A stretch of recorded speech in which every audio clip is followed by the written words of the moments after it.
ਚਪਾਲੀ ਉੱਤੇ ਬੈਠ ਕੇ ਹਾਸੇ ਵੰਡਦੇ, ਯਾਰਾਂ ਨਾਲ ਮਿਲ ਕੇ ਸੁਪਨੇ ਗੁੰਡਦੇ।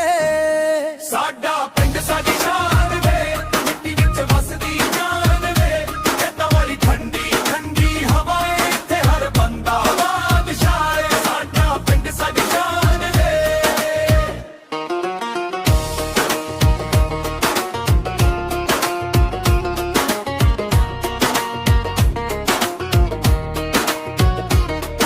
ਨਾ ਸ਼ਹਿਰਾਂ ਵਾਲੇ ਝੂਠੇ ਨਕਾਬ ਚਾਹੀਦੇ, ਸਾਨੂੰ ਆਪਣੇ